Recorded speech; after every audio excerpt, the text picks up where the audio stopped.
berries na amoy kulob ang damit. Charm Fab Con, bangong kumakabloom, tanggal amoy kulob sa bango ng charm. Kaya gamit ko, Charm Fab Con with Bloom Fresh Technology. Kills 99.9% of kulob-causing bacteria. May aroma burst pa of thousands of flowers and berries. Ang sampay sa loob, no amoy kulob. Bangong kumakabloom sa charm. Charm Fab Con. ACS. Hello, Washi! Laundry day na naman! Yay! Anong meron? Mancha ng chocolate, Oh. putik, may libag pa! Kaya natin yan! With Pride Washing Machine Detergent, may triple stain-away formula. Tanggal ang makapit, madikit, at madupit na dumit mancha. Kaya easy-easy ang labada. Mula noon hanggang ngayon! All you need is pride. All you need is pride. ACS.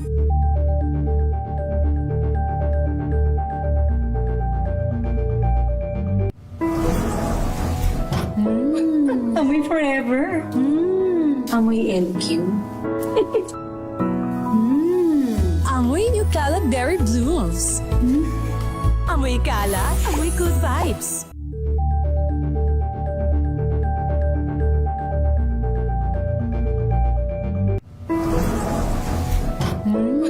Amoy forever. Amoy LQ. Amoy New Cala Berry Blooms. Amoy kala, amoy good vibes.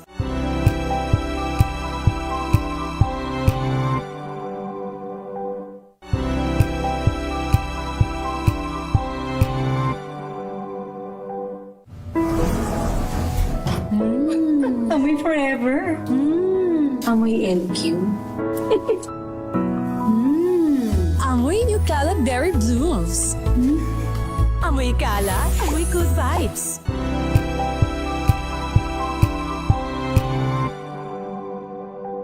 Curious ka ba sa maraming bagay? Kami na ang bahala dyan. Aalamin, tutuklasin at bibigyang linaw namin ang mga katanungang bumabagabag sa inyong isipan. Sa programa kung saan ang bawat sagot ay galing lamang sa mga eksperto. Ang Expert's Opinion, tuwing linggo alas 3 ng hapon, dito lang sa DZRH TV.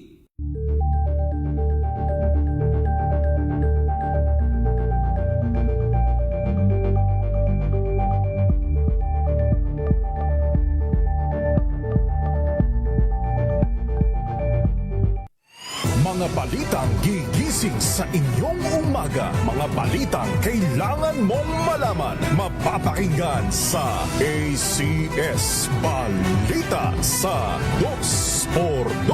Kasama sina Anthony Taberna at Jerry Baha. Lunes hanggang Biyernes.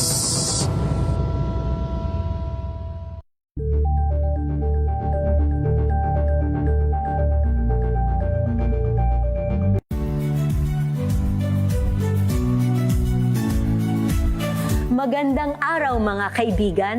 Ito po ang inyong balerina ng bayan, si Lisa Makuhay Lizalde, na nag-aanyaya sa inyong samahan kami at ang aming mga espesyal na panauhin para sa kalahating oras ng masayang kwentuhan sa aming programang Art to Art, kung saan ang usapang sining at kultura ay para sa lahat.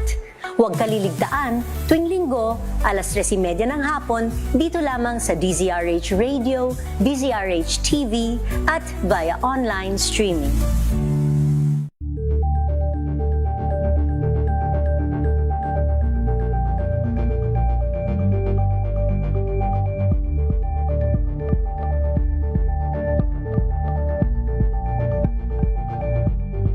Maagang balitaan, maagang usapan sa mga issue at balita. Kasama si Kuya Angelo Palmones sa Magandang Umaga Pilipinas. Mula Lunes hanggang Biyernes.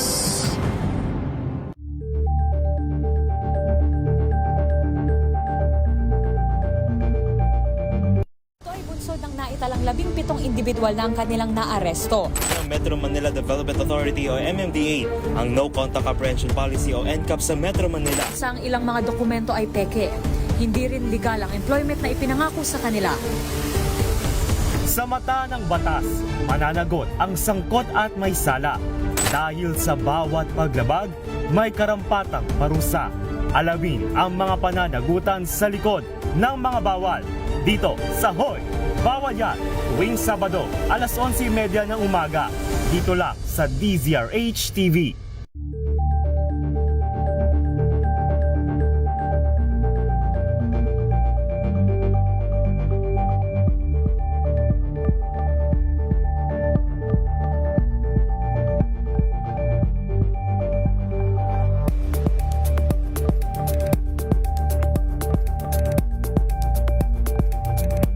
Alamin ang mga maiinit na isyung pambayan, mga balitang kailangan mong malaman, usapin sa pamahalaan, politika, ekonomiya at kabuhayan. Ito ang mga dapat mong malaman, pakialaman at pag-uusapan dahil kayo ang tinig ng mamamayan dito sa Damdaming Bayan. Live sa DZRH Radio, DZRH TV at DZRH Digital. Kasama sinalakay Deo Macalma at Elaine Apit. Araw-araw, Lunes hanggang Biyernes. Damdaming Bayan.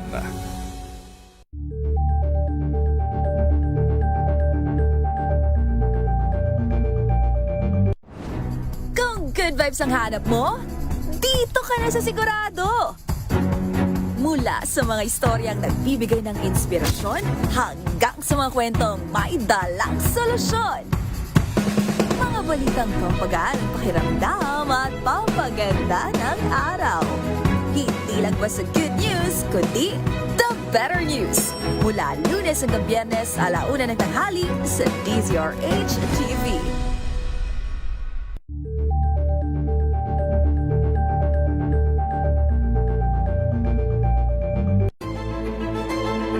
Pakikinggan ang bawat panig. When you fight for justice, think about the queer people. Kung hindi kami magkukwento, sino ang magkukwento para sa amin? Ang mga panawagan, ipababatid. Hindi talaga ito masusing pinag-aralan ng gobyerno. The women who are beaten and abused. It's time to listen to their voices. Tunghayan ang iba't ibang boses. Mga kwento mula sa iba't ibang anggulo. Dito lang sa Point of View. Mapapanood tuwing linggo, alas 12 ng tanghali sa DZRH TV.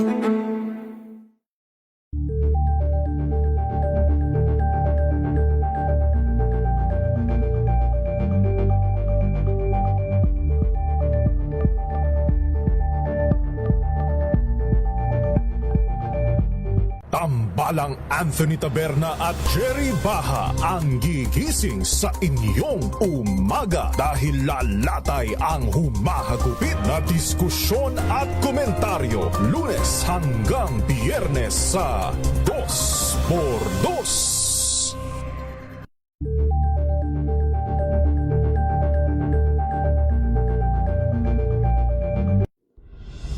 Tuloy-tuloy ang pagtulong, tuloy-tuloy ang pagseserbisyo at tuloy-tuloy ang balitaan kasama si May Binauhan sa Operation Tulong mula Lunes hanggang Biyernes.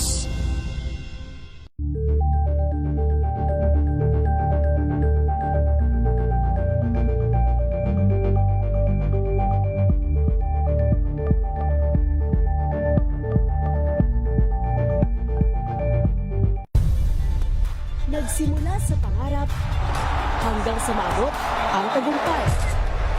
Iba't ibang kwento, iba't ibang mukha ng atletang Pilipino. Mas pinatindi, mas pinalakas, at mas pinaaksyon sa Match Point tuwing Sabado, 12:30 ng tanghali sa DZRH TV.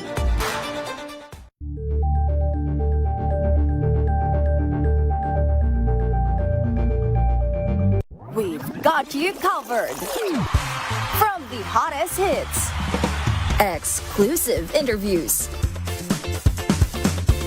kilig to the bones fan meet experience, and hataw performances of your favorite stars. Saturdays, 12 noon, dito lang sa DZRH TV.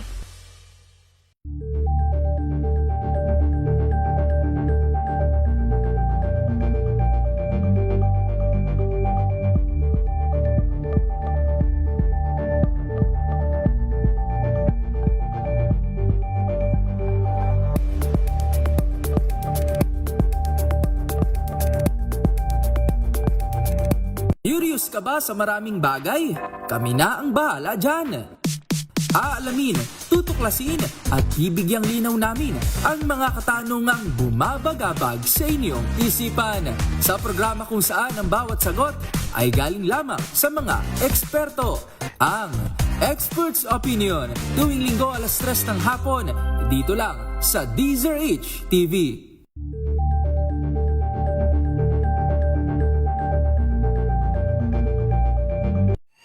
Mga balitang gigising sa inyong umaga. Mga balitang kailangan mong malaman. Mapapakinggan sa ACS Balita sa 2x2.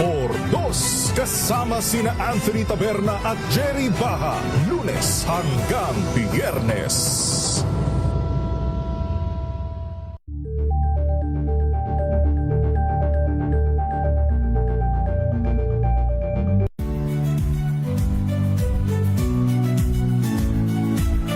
Magandang araw mga kaibigan. Ito po ang inyong balerina ng bayan, si Lisa Makuhay Lizalde, na nag-aanyaya sa inyong samahan kami at ang aming mga espesyal na panauhin para sa kalahating oras ng masayang kwentuhan sa aming programang Art to Art, kung saan ang usapang sining at kultura ay para sa lahat.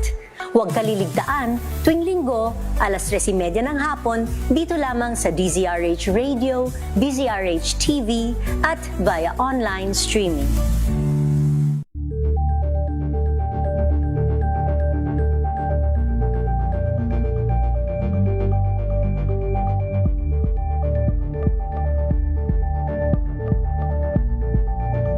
Tuloy-tuloy ang tsikahan, tuloy-tuloy ang kwentuhan. Siyempre pa, dito lang yan sa programang Mahal ng Bayan, ang programa ninyong tinututukan.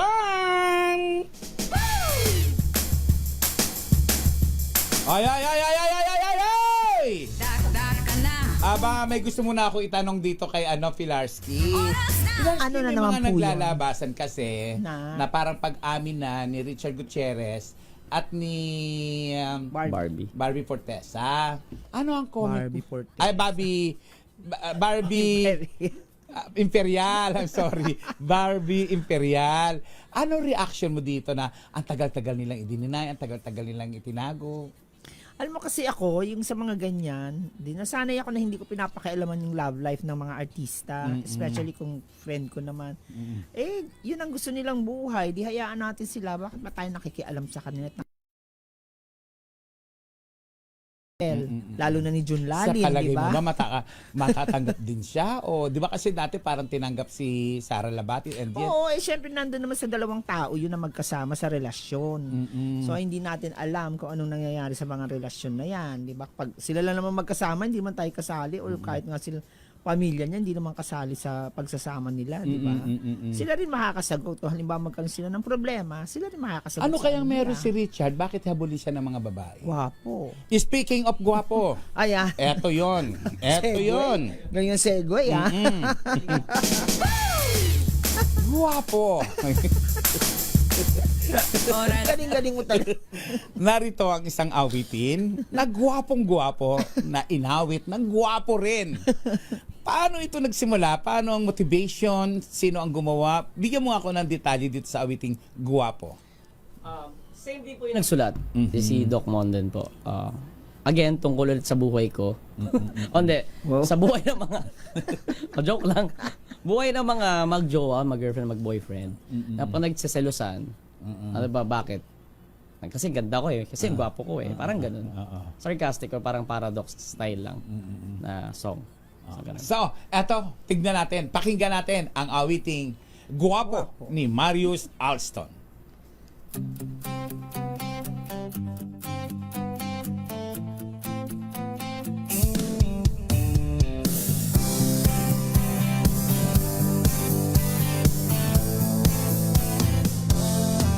May isang bagay na ayaw ko sa'yo. Selos dito, selos doon, yan ang libangan mo.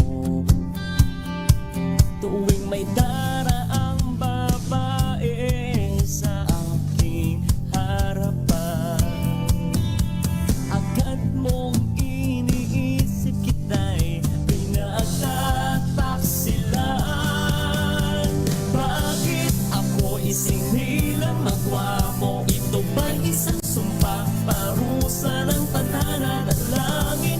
langit ako ay maging pangit sa pagiging gwapo. Pagod na ako, kagigising pa lang at nag-aalmusal. Agahan kong chicken pastil, pinagsiselosan. Kahit ang iyong anino inaaway mo, pinagbibintangan mo na kula sisigo. Bakit ako'y sinilang na gwapo? Ito ba'y isang sumpa, parusa ng tadhana dalangin? Sa langit ako ay maging pangit sa pagiging gwapo. Pagod na ako,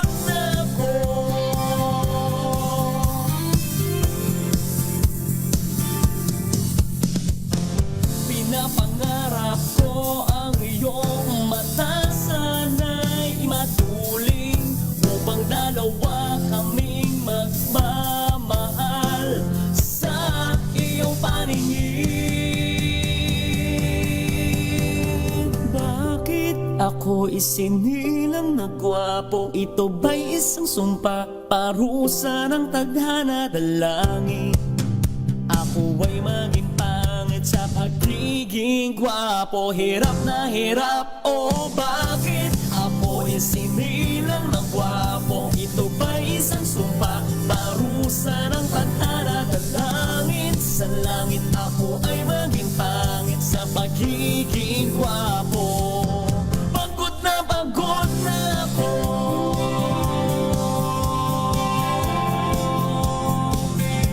Pagod na ako.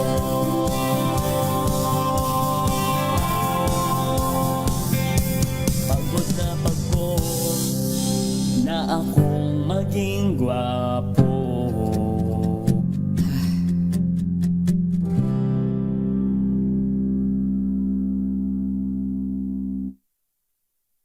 Yes! Naku, alam niyo po ba kung ano ginagawa ko? Naku, yung akin pong guest, binigyan ko ng trabaho. At hindi lang yung guest, pati yung nanay.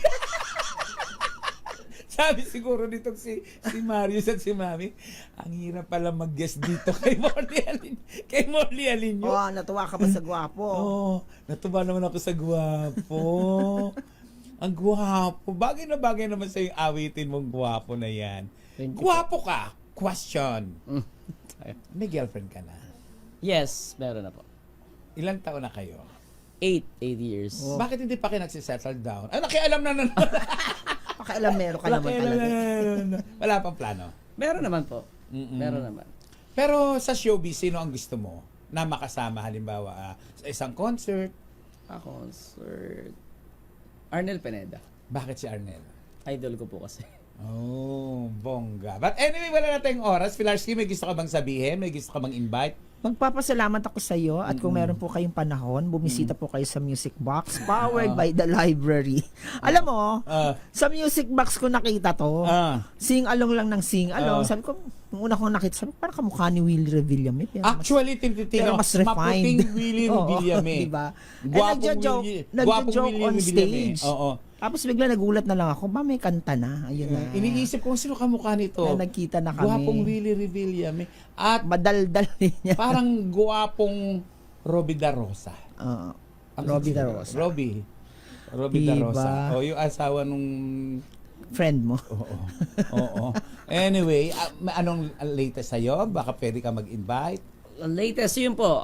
Sana po pakinggan nyo, stream nyo yung song ko. Available na siya sa Spotify at YouTube Music at sa lahat ng music platforms. Title po ay Gwapo and Munting Kaibigan.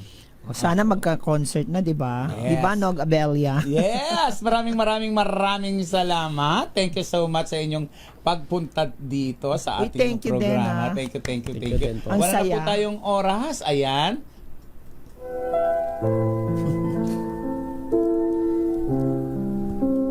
Ang magulang minamahal, nirerespeto, ginagalang. Hindi binabastos, hindi dinudurog, hindi ikinahiya, hindi ipinahiya. Huwag Huwag natin saktan ang ating ina, ama, lolo't lola. Huwag tayong magsalita ng masakit sa kanila. Huwag tayong padabog. Huwag tayong lumaban. Hindi porke kumikita ka, sasaktan mo na ang iyong ina at ama. Sa bawat pagluha ng ating magulang, nagdadala sa kanila sa unti-unting kamatayan. Ang ina, ama, minamahal, hindi sinasaktan, hindi dinudurog, hindi ikinahihiya, hindi ipinahihiya. Dahil sa 10 utos ng Diyos, isa lamang po ang may reward dyan, ang magmahal ng magulang. Ang anak na walang utang na loob sa kanyang ina, ama at lola, kahit anong pagsisikap niya, wala siyang mararating. Kung ano ang ginawa mo sa iyong magulang, gagawin din sa iyo ng iyong anak. Kaya huwag paiyakin si nanay. Huwag bigyan ng sama ng loob.